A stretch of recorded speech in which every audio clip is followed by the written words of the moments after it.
So again, welcome to another Team WBC meeting. We're kind of pivoting, and we're just going to call it the Wealth Building Community from this day forward. In the past, we've had some issues with network marketing and multi-level marketing and so forth and so on. Not to say that there's anything wrong with those things, because there are folks who are involved in network marketing and direct sales, and they're doing quite well. I will say that I've been involved with the Transact card, and as I've been going through the videos that they send and sitting in some of the Zoom meetings, it's very apparent to me that it is a direct sales company. But the thing about it is, you don't have to be involved in it to necessarily make money. You can be involved in it to save money. And I'm not going to talk too much about Transact card tonight. As a matter of fact, I'm not even going to present it until I can catch up with where things are. So I'll be sharing about Transact card next week. But what I will tell you is that I have actually done a pivot myself, and I'm just looking at some of the opportunities that are coming my way with relation to direct sales. And my approach is going to be using affiliate marketing to drive success of that platform. I got involved in it a few months ago, thanks to someone who invited me to participate. And because of their efforts, I became a DBO, and now I'm a manager. And I just see the potential in it. So my approach is just going to be using social media and other things to promote the business, and those who choose to participate will come, and there will be folks that I don't know, but absolutely, because they are interested in their own success and I'm interested in their success, I will do what a manager is supposed to do in those cases. But again, I'm not here to sell you on Transact card, but if you do have questions about it, please feel free to reach out to me, and we'll see what we can do to get you hooked up. It's a great program from what I can see so far. I know last time I checked, I have over 9,000 Z-Bucks, and I haven't made any purchases yet. I haven't even done the KYC yet, but I will do that momentarily, as well as jump on some of the opportunities that Brother Wayne has sent our way. With that, I'm going to start sharing my screen and give you the information that I've been working on for the past week. So here we go. Let's see here. Just make sure that everyone can see this. And I'm going to go over to my chat window and ask if everyone can see my screen. If you can, just put a 1 in the chat window. I'd appreciate it.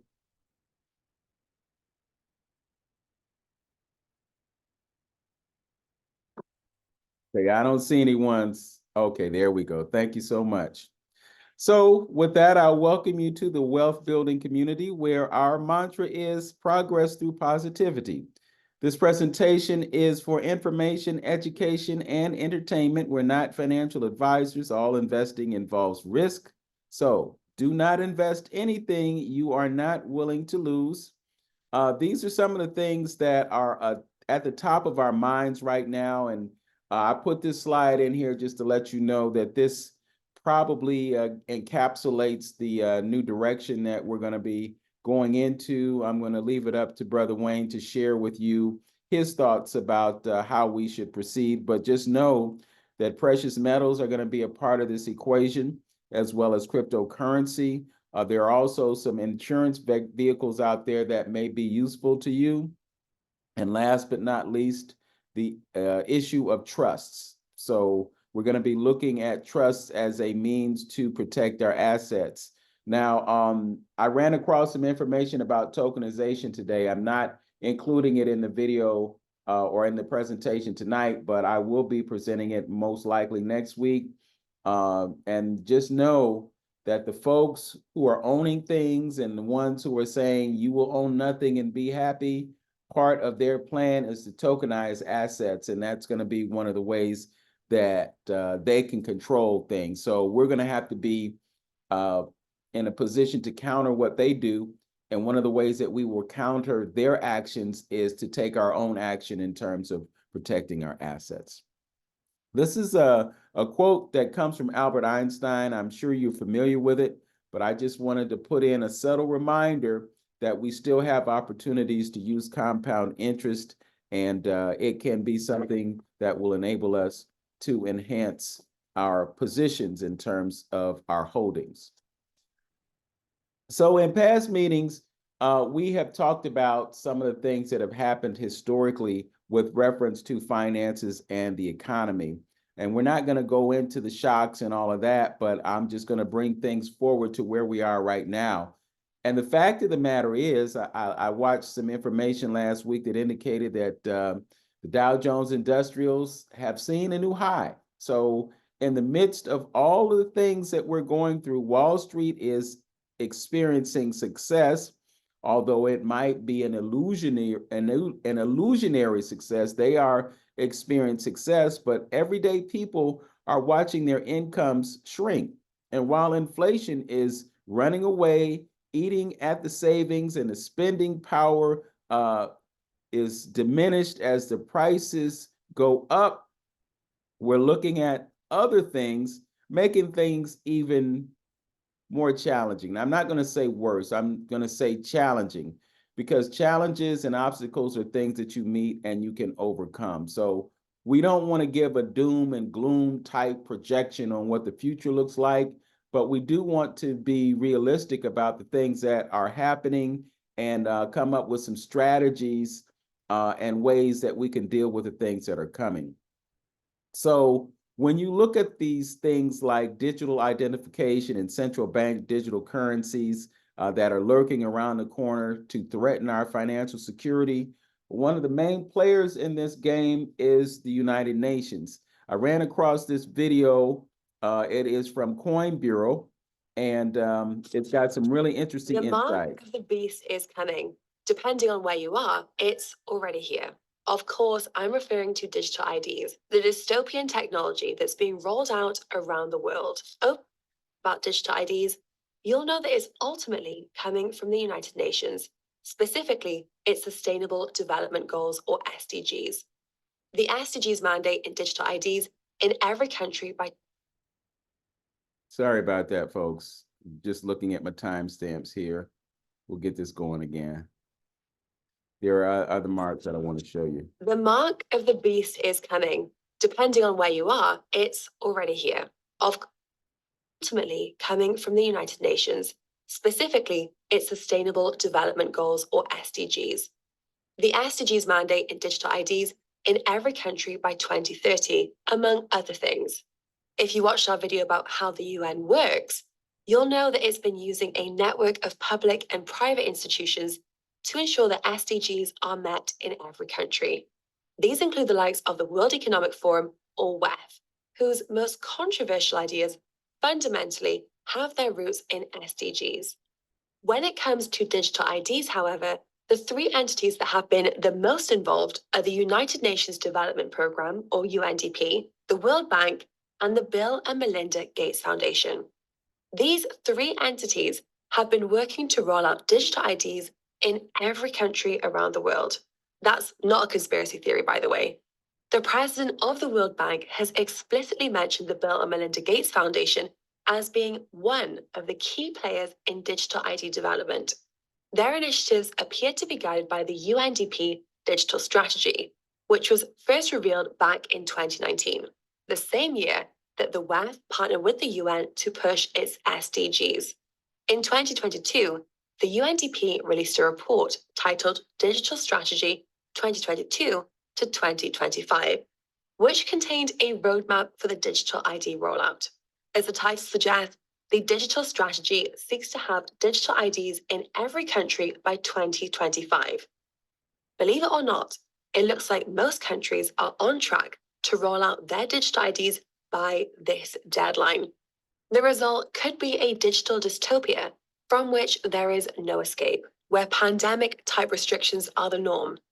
Let's see how much progress has been made, shall we? And by the way, if you're enjoying the video so far, be sure to smash that like button to give it a boost. So there's a lot of information in this video about how digital identification is being rolled out on the planet. And one of the things that they referred to is what's going on in Nigeria. I ran across a video by the same platform that described what's going on in Nigeria. And what they said was that the adoption is very slow. So not everybody is really willing to jump on the CBDC bandwagon, but it is being forced upon them. And I really find it interesting that they're using Africa kind of as a testing ground for it. So they want to roll it out first there, see how it works, and then bring it to Europe. Christine Lagarde is really hell-bent on bringing central bank digital currencies to the European population, as well as this digital identification. And one of the things that's really telling about their objectives of controlling things is they're sending out mixed messages. I watched a video earlier today with Christine Lagarde, which you'll probably see next week. And she talks about you're going to have two alternatives. You can use CBDCs and you can also still use cash. But the use of cash is highly restrictive. They don't want people to spend any more than 1,000 euros on anything. And if you spend more than 1,000 euros in cash, then it's considered gray market, and there may be repercussions for that. So even though they're telling you you can still use cash, they really want to move towards a cashless society. And moving towards a cashless society is something that enables them to exercise a certain modicum of control. But I don't want everything to be hopeless, because in this video, they also talk about ways that you can protect yourself. So she mentions three things. We're going to listen to what they are. For starters, you can call on your elected officials to ensure that they have the right to use physical IDs and is enshrined in law. This is what's being done in many countries to combat the ongoing CBDC rollout. In this case, you need to ensure that the right use of physical ID includes the right to keep all of the physical ID types segregated: health cards, driver licenses, and so on. You can bet that the government would try and find any way it can to find loopholes in any laws that are meant to protect your autonomy. Next, you should start to plan for the possibility that physical IDs will be phased out, and you'll be forced to keep a digital ID. By now, you'll know that governments seem intent on connecting your digital ID to everything that you do. Logically, that means you have to start to be careful about what you do and say. Then, you should try and think if there are any ways you can legally circumvent the restrictions that will be imposed by the digital ID. For instance, it seems likely there'll be some process in place for people to delegate the use of their digital ID to a third party, say in the case of disability or death. If it's possible to give this kind of power of attorney with your digital ID, then it means it's possible to create an elaborate system of digital ID delegation, something that's analogous to a crypto mixer. This could be used to limit how much data the government is able to collect about your real-world activities. This ties into another avenue of avoidance, and that's to look into alternative digital ID technologies, specifically decentralized digital IDs. Now, take a look at this. You see the World Economic Forum published a report on decentralized ID, and they're trying to demonize it, and they're talking about biometric risks. But the reality is the biometric risks exist in the centralized identification paradigm that they want to establish. So this is one of the ways that they scare people away from doing what makes sense and push folks towards doing what they want them to do. To be clear, any digital ID that refers to an ID issued by a government is not decentralized. Just like a centralized stablecoin, the issuer still has some degree of control. Instead, you need to look into truly decentralized digital IDs, means of proving you are who you claim to be without the government's permission or verification. There are a lot of IDs like these in crypto, ranging from proof of humanity to the soul-bound NFTs proposed by Ethereum creator Vitalik Buterin. From our perspective, this last approach is the most effective. That's because as governments start to force their population to adopt digital IDs, many of them will instinctively start to look for alternatives. If crypto or a similar technology can provide this alternative, then individual freedom can be maintained. The same is true for CBDCs and cryptocurrencies. Just like CBDCs, digital IDs are inevitable. All we can do is create alternative systems and hope they're ready for mass adoption by the time they become necessary. We also need to ensure these alternatives stay decentralized, or else they could end up being even worse. So there you have it. There may be some ways that we can avoid doing that whole digital identification. But reality is, to a certain extent, we already are digitally identified. I mean, when you go through an airport, they take your driver's license sometimes and they might scan it. When you engage in different transactions online, for instance, when you do your KYC and you take the picture of the front and the back of your driver's license, you're actually being digitally identified. So it's not a stretch for them to push it to the next level. But what we want to do is look at ways that we don't have to sacrifice biometrics so that they can manipulate it. Because the issue is, and she points this out in the video, that with a physical identification piece, you have control over it. But when it becomes digitized, they have control of it, and they can also change aspects of who you are to their liking. So that's one of the things that happens with this digital identification. You give up a lot of privacy. So what can we do about it? Again, decentralized identification is one of the answers. Now, we have a lot of uncertainty right now because of wars. We've got the conflict that's going on in Gaza, Hamas, Israel, and all of that. We also have what's going on in Ukraine, which started last year.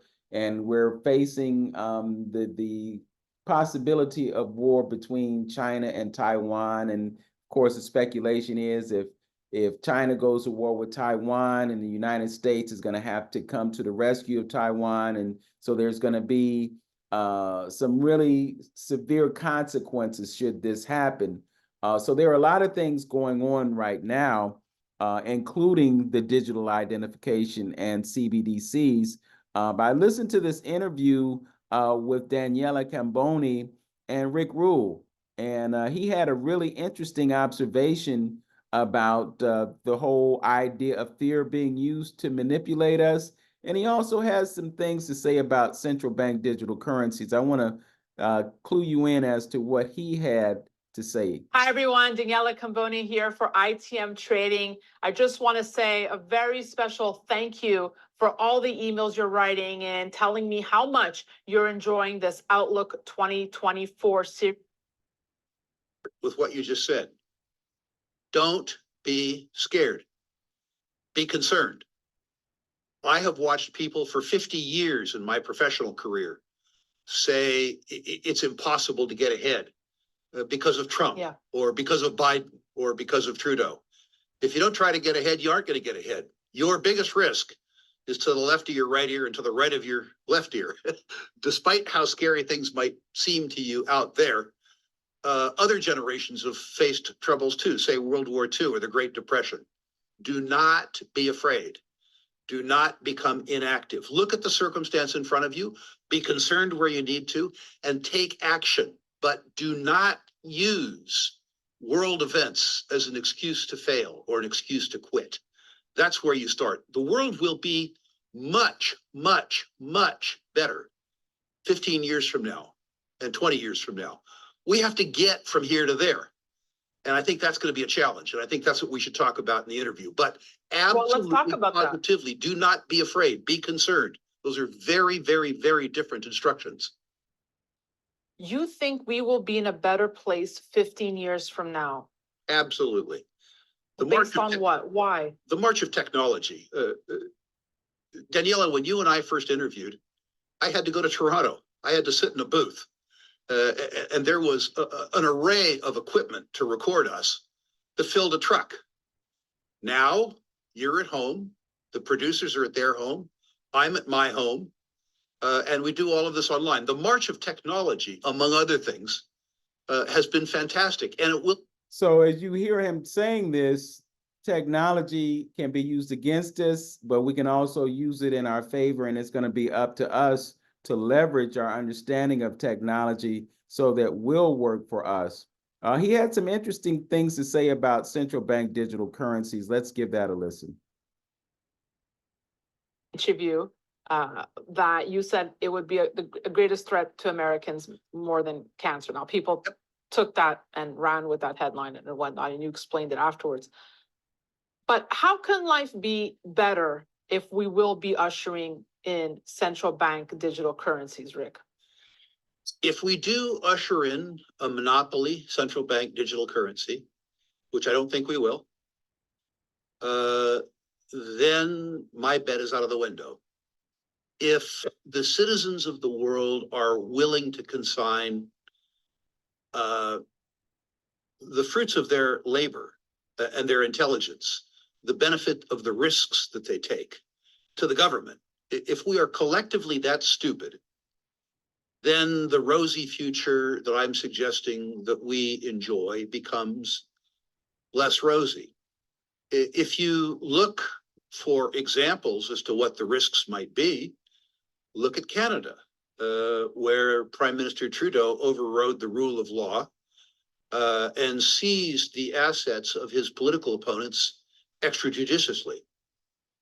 Look at the fondness that the governments are expressing for a currency that they can cancel, not merely seize, if they don't look like the way you act. Look at the overprint or the potential for the overprint of social credit scores on social media, a technology that's in place in China now, with the ability of countries to cancel their citizenry's wealth and savings if they disagree with the citizenry's political beliefs.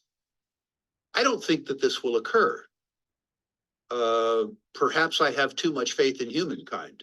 Well, okay, so let's go there. I mean, you're basically hoping that people will resist, right? Resist the entry of central bank digital currencies. I am. But, right? Go ahead. But Yep.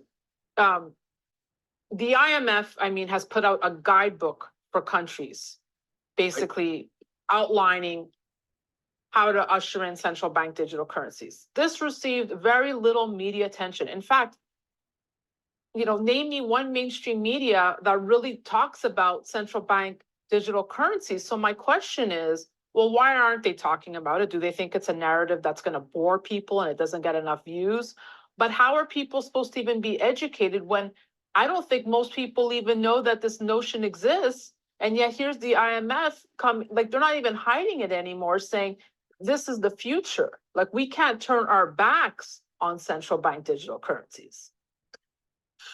I'm always interested in the IMF as an acronym. You could use those letters to come to a different description of the organization, which I'll leave to viewers' imaginations.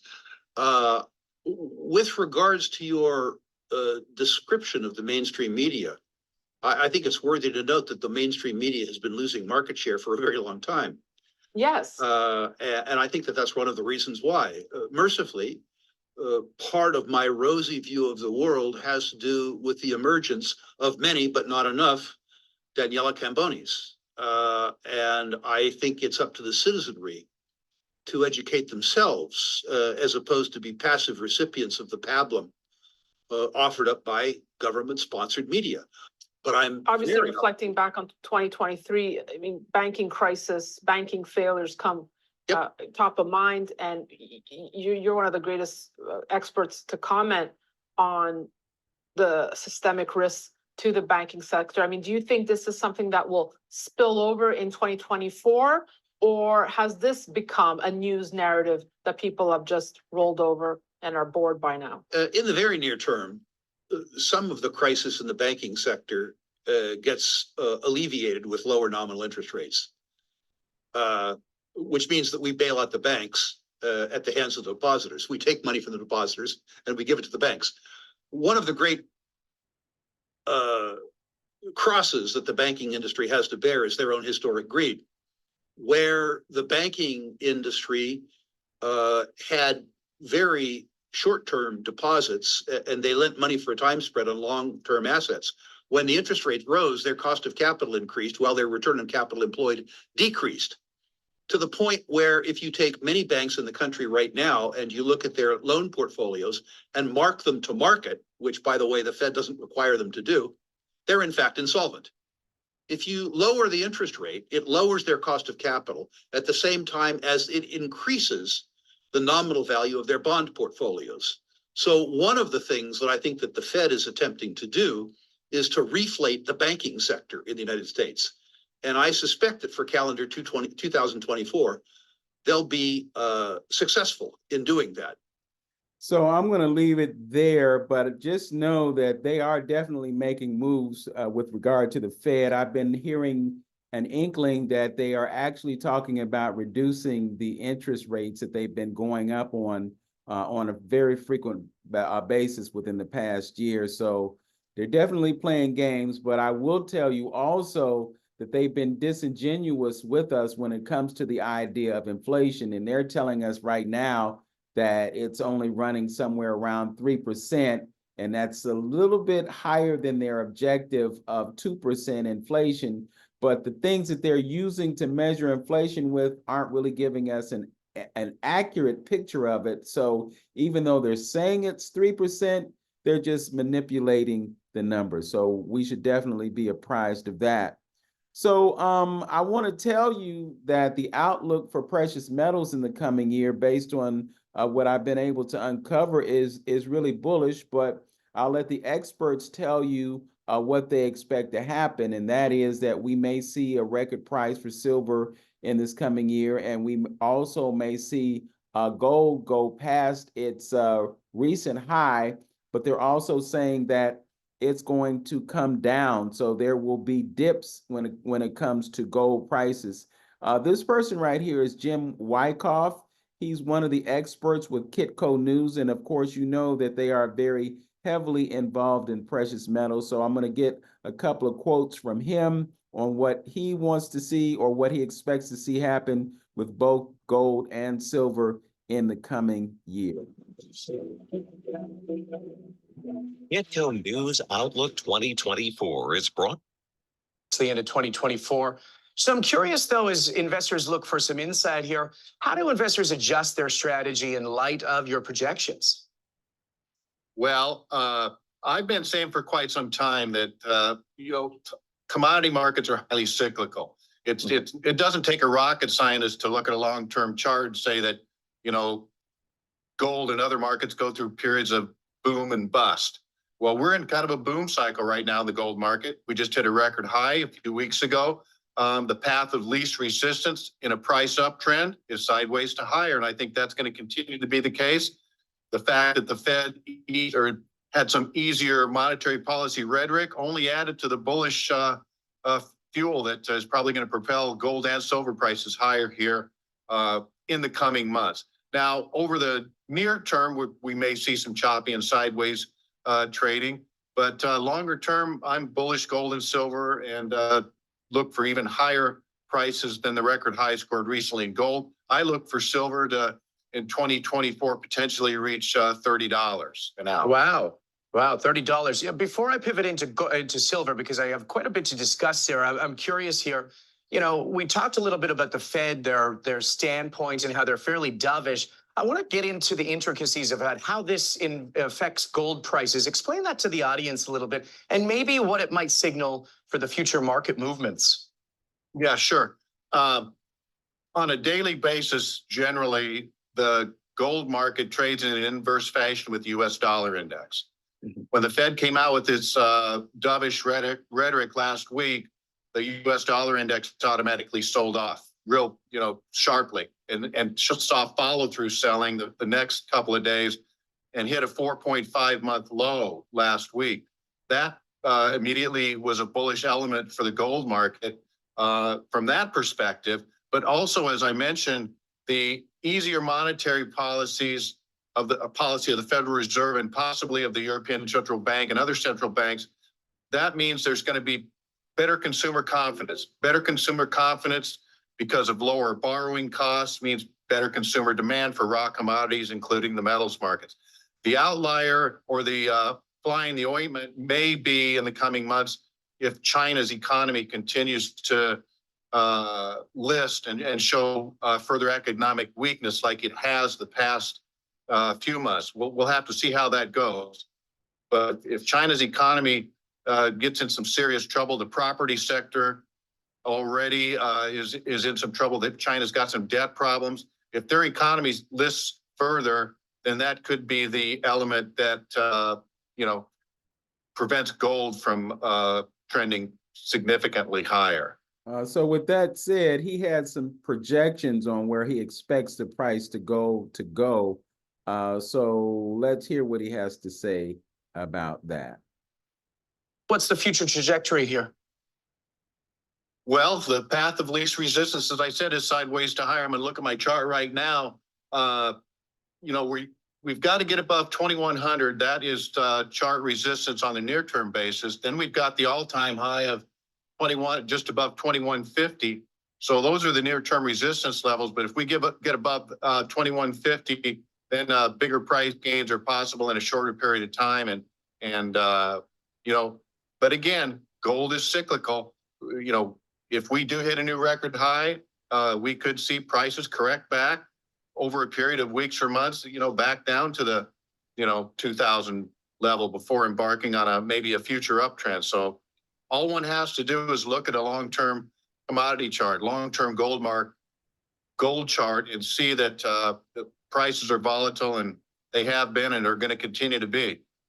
So with all of that said, what we're looking at with respect to precious metals is not the get-rich-quick scheme type situation, but it really is about protecting your assets. And of course, when you own precious metals, you're not seeing the erosion that happens with US dollars, fiat currency, which the value of US currency is diminished by devaluation and inflation. So they put more money into the money supply, the value of the dollar shrinks, and then they're doing all this finagling with on Wall Street. They're doing the finagling with the Fed and so forth and so on. And you're also seeing devaluation of the dollar take place at the same time. At the top of our meeting tonight, I mentioned to you that we're looking at perhaps pivoting from what we've done in the past, and our brother Wayne Chandler has given us some insight in terms of a new direction that we're going to take with regard to the things that we're investing in. We invest in precious metals, obviously, and we have a couple of platforms that we're using to do that.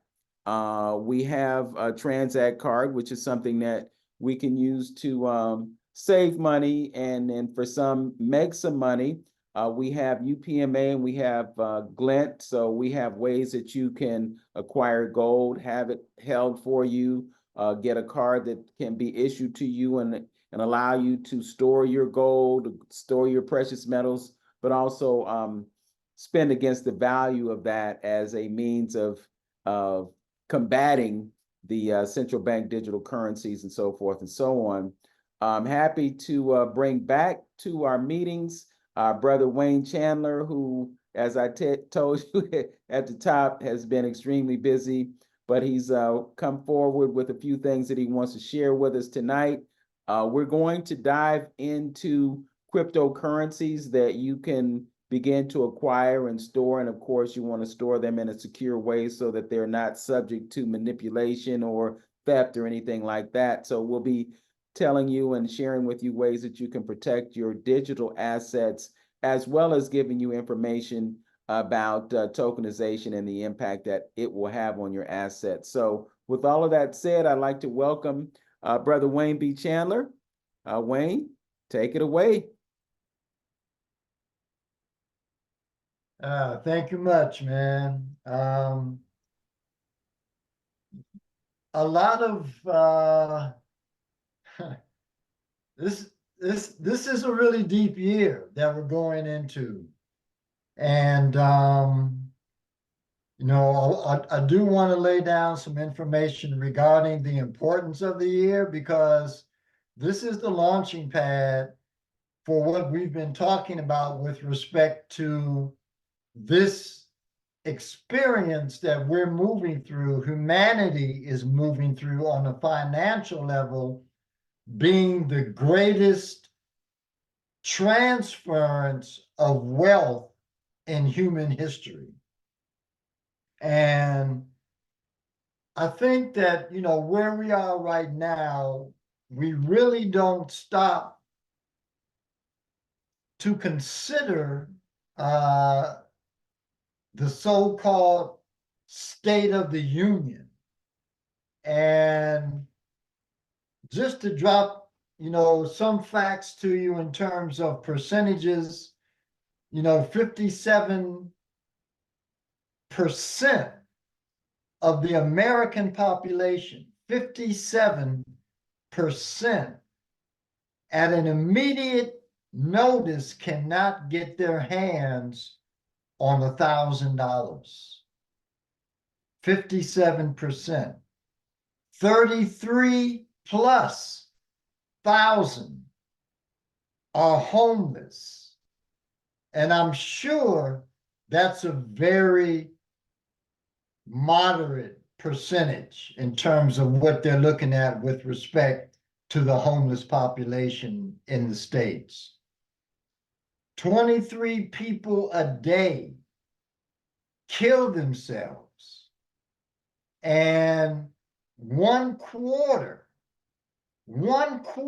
of the American population, one quarter, goes to bed hungry every single night. Where we are right now is a really profound and very troubling place. And yeah, there's not a lot we can do to help others until we can really fortify and help ourselves. And that's one of the first priorities that we have to deliver to our own table in terms of stabilizing the direction we want to take with respect to personal finance, but also, you know, our immediate families, because so many people just do not have a clue with what is happening and what is about to happen. So I want to run just a couple of vids, very short, to give you an idea of where we're going, because the WEF and Klaus Schwab, they have their agenda in place, and they're moving forward with that agenda with little to no resistance.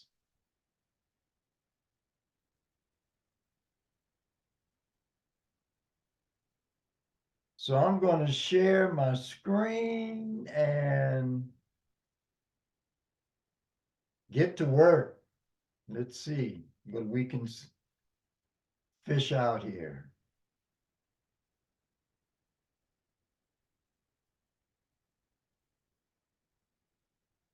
White House and the Department of Energy just formed an alliance and a partnership to decarbonize. Let me get some sound.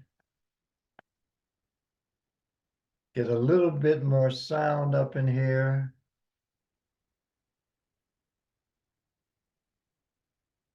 And let's start this again. Every building in America over the next 6 years. Real estate sector accounting for 60% of overall carbon emissions in urban development. The White House and the Department of Energy just formed an alliance and a partnership to decarbonize every building in America over the next 6 years. Real estate sector accounting for 60% of overall carbon emissions in urban centers. Just the real estate industry is going to have to spend somewhere between 18 and $36 trillion to decarbonize itself. This is going to be a complete game changer to property values. This is going to change everything that we know about real estate in America. I'm going to break this down for you. I'm going to show you exactly what's going on because this is unreal. Please hit the like button. Hit the like button. YouTube will share this content to educate more people.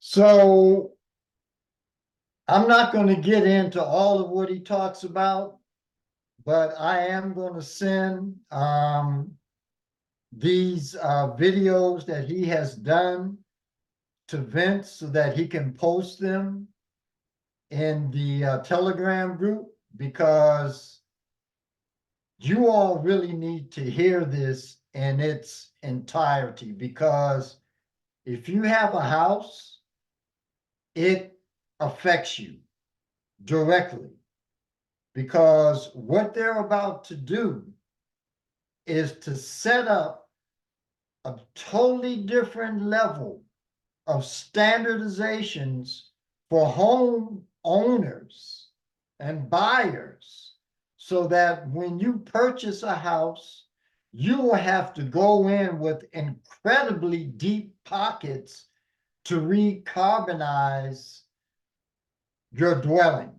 For those of you who may already be living in a house, whether you're buying or renting, you're going to have to come up with compliance designs on your home to decarbonize all of these various particulates that they say are escaping from people's individual residences. And the amount of money that is going to go into that whole mechanism to create that level of systemic change. Nobody has deep pockets to that extent.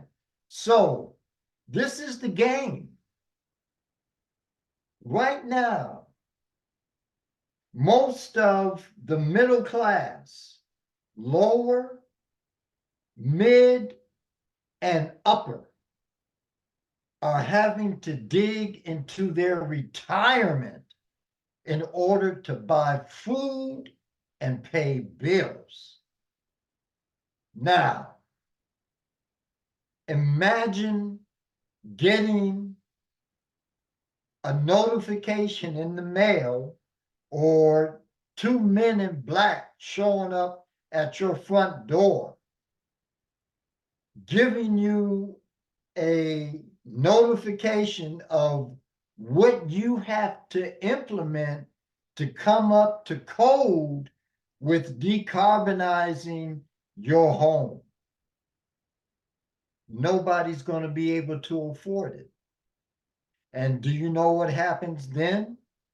They're going to say, well, if you can't afford it, we're not via the government giving you the money. You're going to have to put your property up for sale.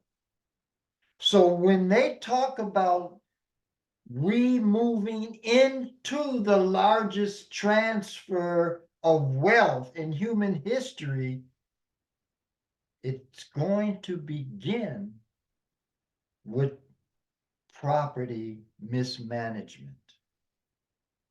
It's going to begin on that level. And they want to have all of this done, as he said, by 2030. So many intricate systems are underway that are manifesting this wet dream of Klaus Schwab and the WEF. And we have no idea what's happening. So I want to hit one more piece that he talks about, which I found to be very interesting as well.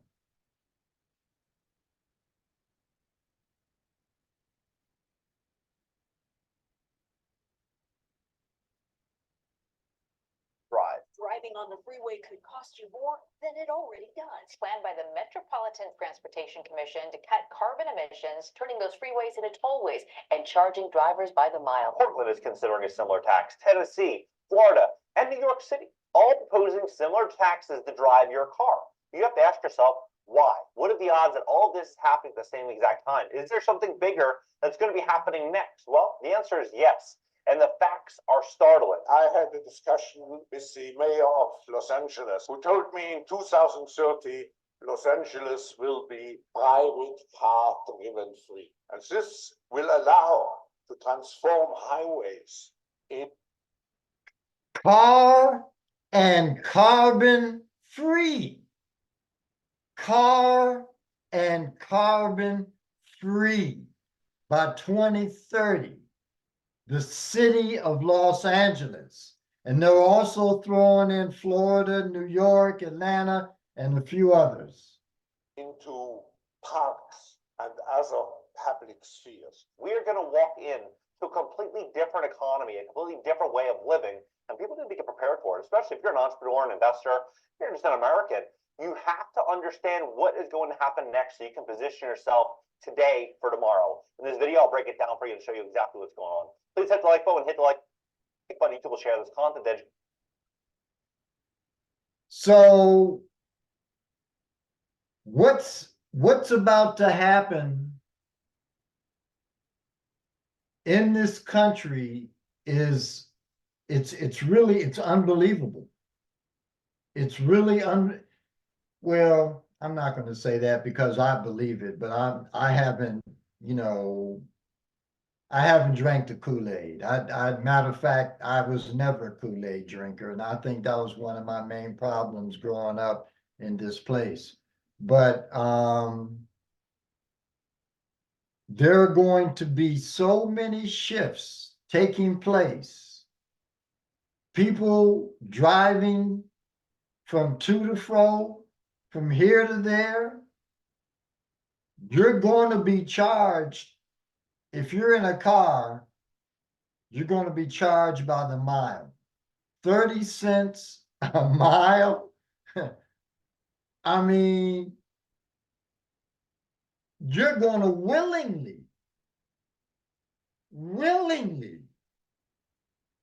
give up your vehicles because you're not going to be able to afford them. You're just not. And they're going to take all of these superhighways, New York, LA, Frisco, Florida, Atlanta, and they're going to turn all of them into metro parks. Which, I mean, I don't have a problem with that. But what I'm looking at is the level of disruption that's on the horizon. And I love this brother because he just, he breaks it down and he leaves no stone unturned. And after he finishes his analysis of what's about to transpire, it's a wake-up call.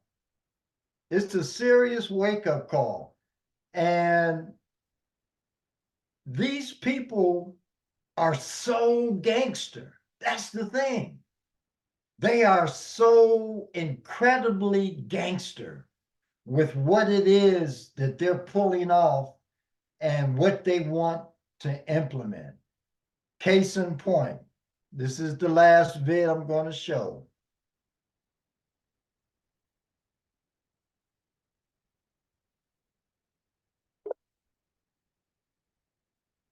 Democratic Party in Florida decided 10 days ago that Joe Biden won the primary. What happened to democracy? Without one vote being cast. 100 and some people on their executive committee said, we don't need a primary. Joe Biden will be the nominee, and therefore we will hand 250 delegates to Joe Biden. North Carolina the next week said, you know what?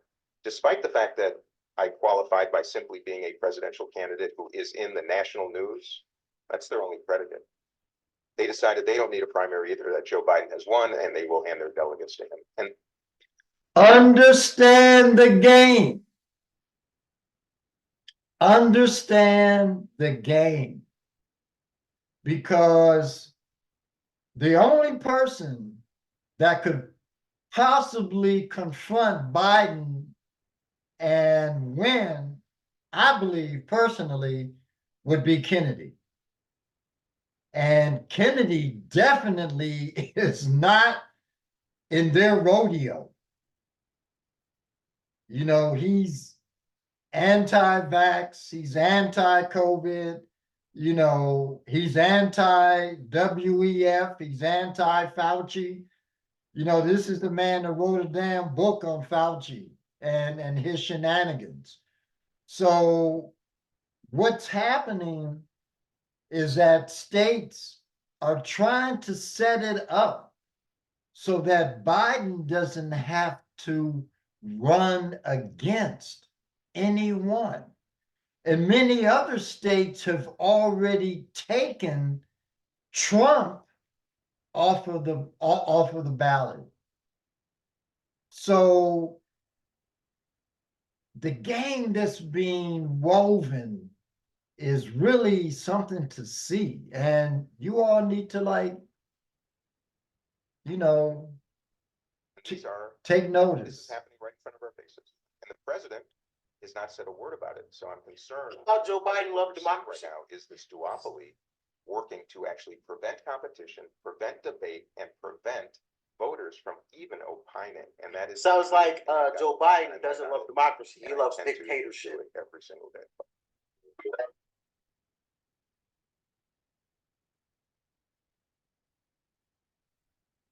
So when we look at a lot of what's about to transpire, and there are other things that, you know, Vince was showing that clip with Rick Rule and Daniela Camboni talking about the banking system. The brother whose clips I showed you gets into the banking system really, really deep. And he shows you 250 banks are set up to fail in 2024. 250 are getting ready to go under. Now,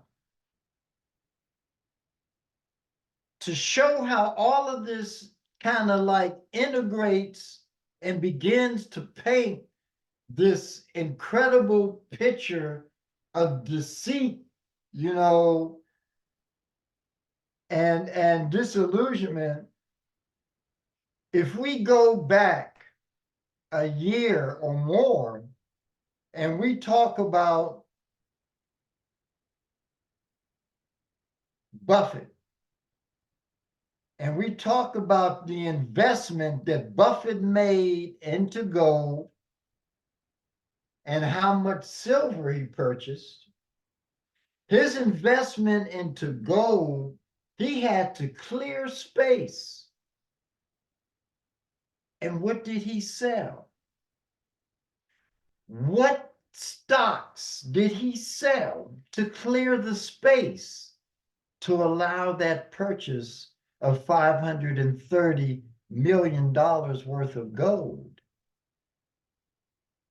He sold off all his banking stocks and his airline stocks. You've got to look at what is about to happen, and it's already here. 2024 is just going to be, you know, shockwave therapy for everybody and anybody who is not abreast of all of what is about to manifest in this place.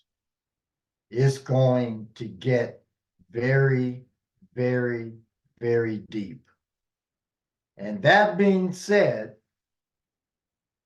even with the humongous pockets of darkness that are going to be pervasive in 2024, they're bright spots.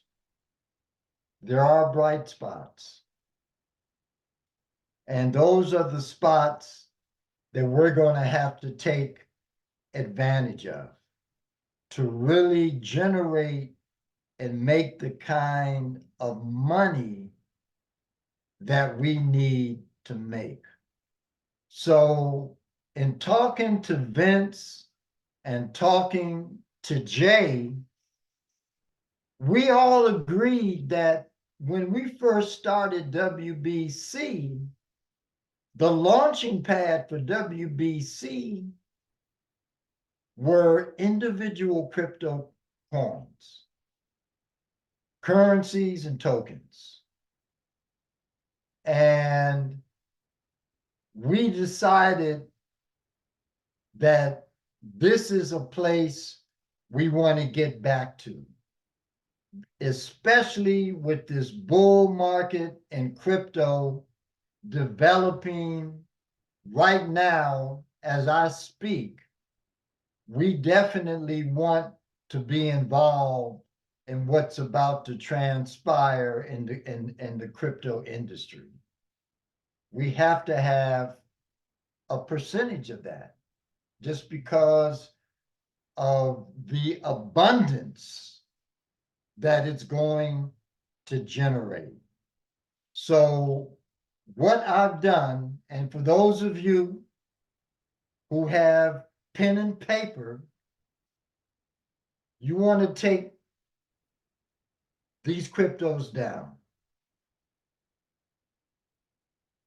My process was really doing the research into Fidelity, BlackRock, JP Morgan, Chase, and a few others that pretty much dictate the flow of capital on planet Earth and where they're going to go with this new bull market in cryptocurrency. Because this is the thing. They want CBDCs to come in and, you know, be the joint, the cat's meow, be the second coming. But those that are into the money and the flow of it understand deeply, profoundly, that CBDCs are not it. They are not the second coming.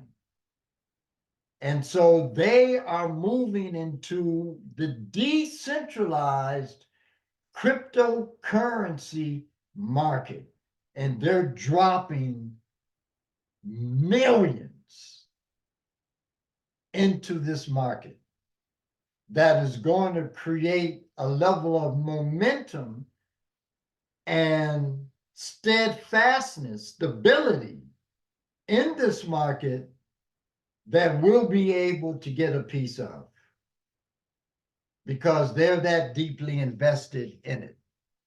So these are the coins that Fidelity and BlackRock are looking at. Bitcoin, Ethereum, Cardano, Algorand, Cosmos, and Uniswap. Now, when you look at and you break down the various, I guess you could say, programs that cryptocurrencies navigate through, people look at market cap, people look at the fundamentals, people look at the number of developers that go in to creating substantial tokens or cryptocurrencies. You have the customer base that are your general investors in the crypto market. So when I went through and analyzed all of that, which coins ran consistent through all of those categories, this is what we come up with. Polygon, Solana, BNB, Cardano, Avalanche. Now, Solana has established a relationship with Visa. So that definitely is a coin we want to keep abreast of. Avalanche is the top favorite for JP Morgan. JP Morgan Chase. So we definitely want to keep an eye on that. And these coins, most of them right now, they're not even over like $3. Most of them aren't even $1 yet. They're not even $1. Polygon has established a relationship with Facebook.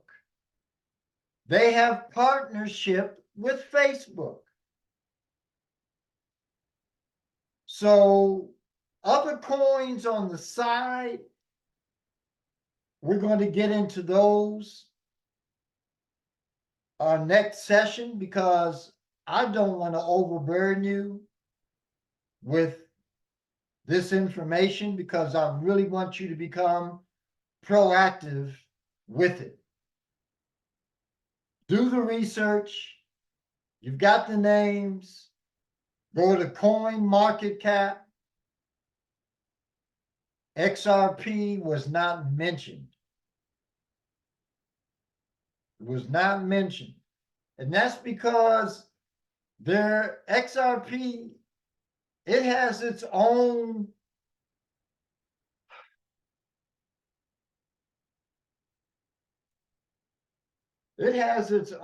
path. And its path is with the World Economic Forum and Klaus Schwab. That's the path of XRP. Personally, and I've said this before, I don't believe that XRP is going to show any kind of substantial numbers that will warrant investors to go in and sell.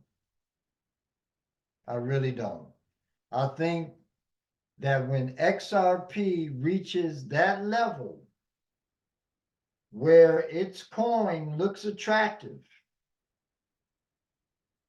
when investors into XRP go in to sell their coins to get the millions that they've been waiting for, they're going to get central bank digital currencies that have an expiration date. That's what they're going to receive. And upon receiving those, they're literally going to sit there and watch their investment go up in smoke. Now, that's how I see it. And I see it that way because Garlinghouse, Brad Garlinghouse, the CEO of Ripple, who oversees the domain of XRP, is rolling strong with Klaus Schwab. I mean, very strong. And this is one of the reasons why the CEO, the creator of Cardano, left them, because Klaus Schwab and the WEF identified 5 coins that would be, he called them the ISO, I believe it was 222 or 2022 coins that would be compliant with the CBDCs, and that they would be able to interface with the CBDC. Now, the CEO of Cardano, which is Hodgkinson,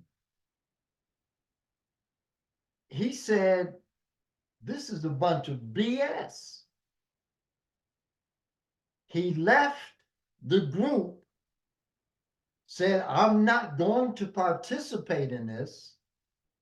And then he actually got on YouTube and dropped a couple of videos of which he was approached and told to cease and desist.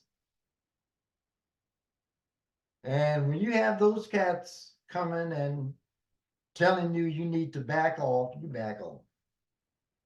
Especially if you've got family. And that's what he did. He backed off. But in that first video, he let it be known he was not happy with the manipulation that was going on and what they were about to do to the American people financially. So I don't think, I'm not saying, you know, walk away from your XRP, because we all have XRP. You know, we've all dropped a sizable amount of money into XRP.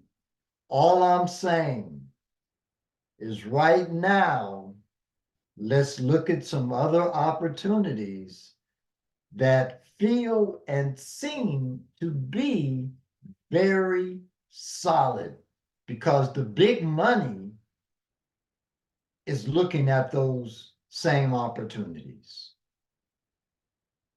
So with that being said, I'm going to close it out. I'm not going to overburden you with a lot of information, and we'll pick it up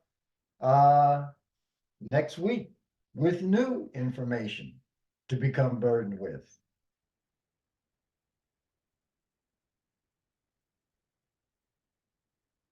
All right, Wayne, thank you so much. You know, we have a lot to be fearful of based on what you just shared, but I just somehow, Wayne, I think that somehow humanity is going to prevail. You know, I just look at the way you've got all this upheaval around the planet. People are pushing back against some of the things that they want to do. And at some point, folks are going to wake up and say, we're not going to take this. I watched that video that involved Nigeria and their implementation of CBDCs. And, you know, people will find ways to get around things that are being done to injure them, you know. So in the long run, you know, we're going to go through some discomfort. I think the beauty of what we're doing right now is we're making ourselves aware of the things that we have to deal with, and we're finding ways to get around them. So as long as we stay ahead of the curve and stay in a mindset that enables us to be victorious, it's war. No question about it. It's war. And That's key. yeah. Yeah. I mean, I agree with you 100%. What you said about Kennedy, I'm just remembering that there have been a couple of US presidents who have been taken out because they wanted to change the financial system, economic system. Yeah. And Yeah. John F. JFK was one of them. JFK was one of them. Lincoln was the other one. Yep. Lincoln wanted to do greenbacks. Yep. They said, no, you're not going to mess with our system. So X-nay on that. And they basically did the same thing with John Kennedy. So I could see how Robert Kennedy could be neutralized in that way. I mean, it's not beyond them to take out a president, much less a presidential candidate. I just think, and this is just my wild conspiracy thought, but I think Joe Biden is a dead man walking. Well, he is. He is, but he's the primo puppet for Klaus Schwab, and they can't afford to let him go right and have somebody else come in left. They can't afford it. I mean, I don't think I'm in agreement with you 100%. I don't think that their nefarious, plans are going to work, that they're going to be able to fulfill this wet dream that they have, but they're going to create a lot of disruption. Yeah. In trying to do it. Right. And what you were saying about, I guess, reducing the carbon footprint of our homes, I could see them implementing some type of policy that results in taxation, fines, and all that other kind of stuff. But I'm also looking at the fact that these so-called governments, I'll just take the city of Cleveland, for instance, they can't even get a grip on absentee landlords in this city. They don't have enough building inspectors to look at every house and figure out what's wrong with them. So they can come up with all these grandiose plans, but when it comes to actually facilitating and implementing them, it's a whole nother story. They want to change all these freeways in the parks and stuff. I understand them wanting to restrict people's movement. I get that 100%. But the practical aspect of it and the things that they are doing to us, they're also doing to their families. It just, at some point, these folks, they're not really thinking things all the way through. But all we can do is deal with stuff as it comes and try to figure a way out of it. I see that Sabrina, who's happy to be here on a Sunday night, she has her hand up, a question, a comment, testimony. Sabrina, good to hear you and maybe see you in a few moments. What's on your mind? Okay. Greetings. Greetings. Greetings. Greetings. It's good to see you and hear everybody, etc. I'm glad to be back on Sundays. So thank you for that. And thank you both for your presentations. I appreciate it. I do have a question, and it relates to one of the coins. There's a lot I want to say, but I'll wait till another time. With respect to some of what you all were talking about, but I agree, Vince, folks they're not going to take this too much longer. And I don't think we have to fear, but I agree to be aware. It's good to be aware and act in a way that will be beneficial for us. So that's why I appreciate WBC. Thank you. My question is for you, Wayne. One of the coins you mentioned, I can't remember which one, And I have some of those coins, but you mentioned why you think we should be looking towards certain coins, and one of them you mentioned in that JP Morgan is looking at, or something like that. Avalanche. Okay, so here's my question for clarity. When I hear JP Morgan, I think of the system and affiliation with not necessarily what's in the best interest of the people. Well, see where you're going, and this is the thing. Okay, so help me here. When they set up to eradicate the fiat money system, the fiat money system is representative of the derivative market.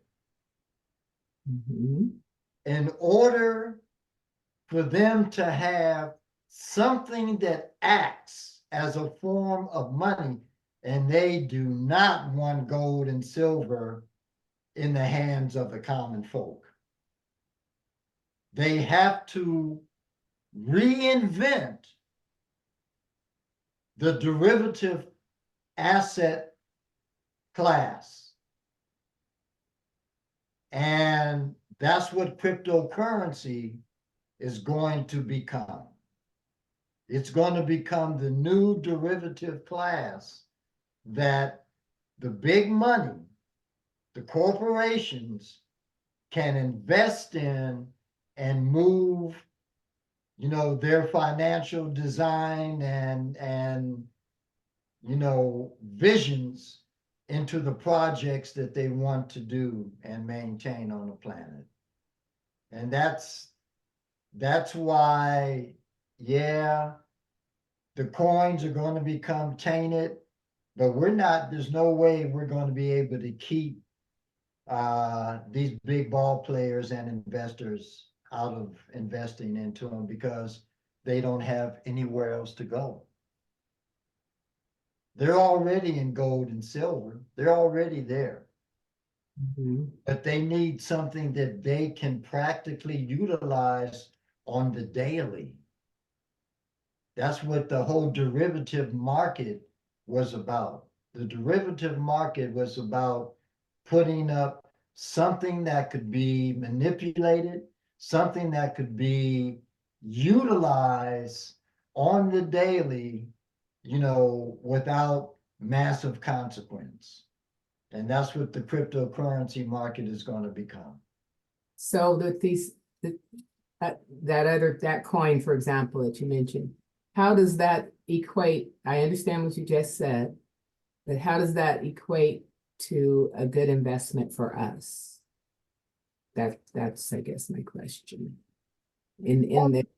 All the coins, in terms of their technological presence, I think that's what you're talking about.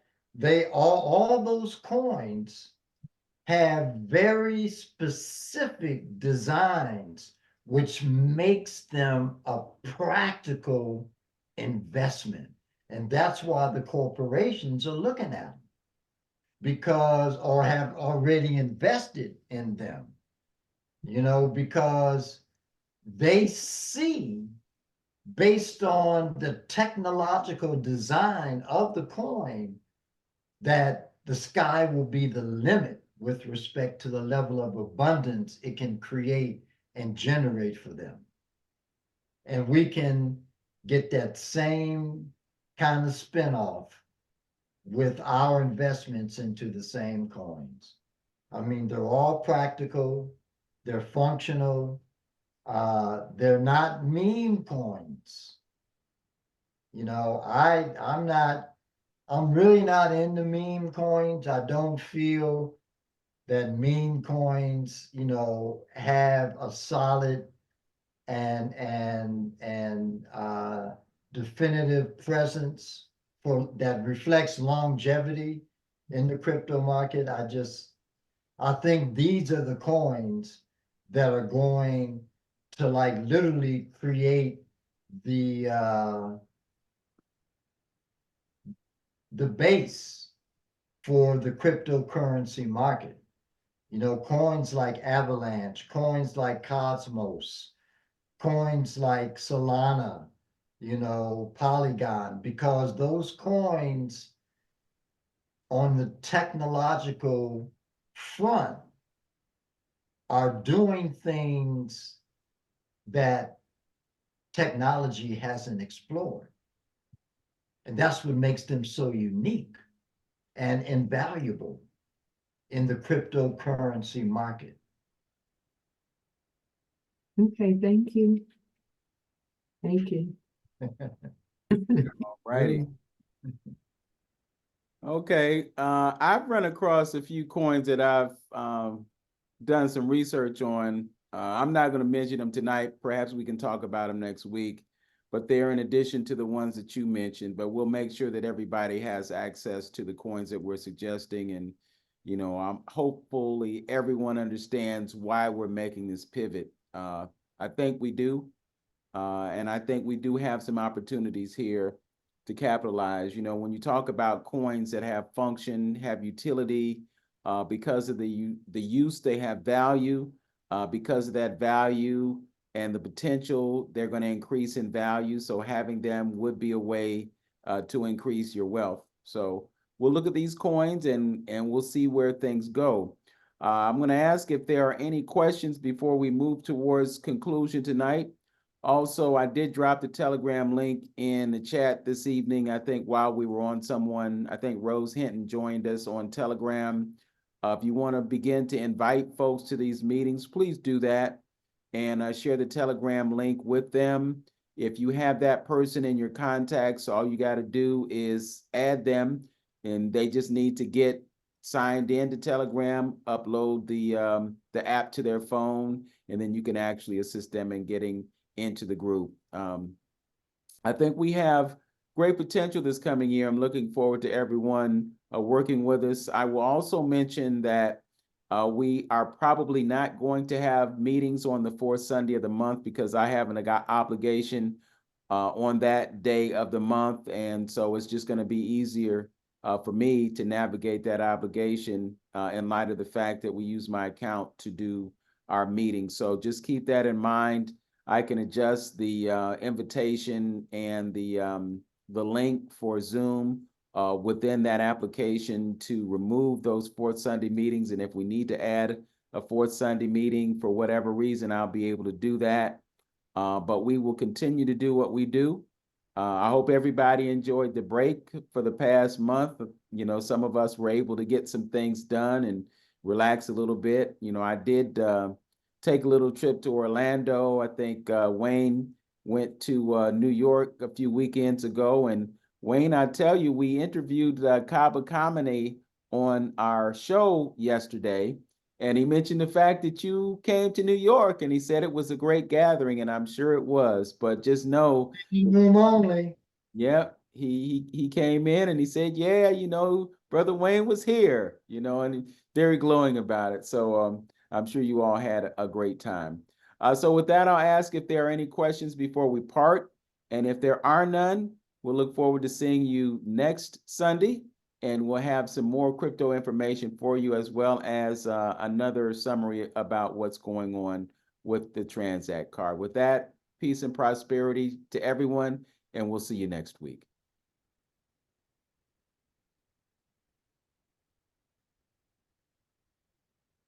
Thank you.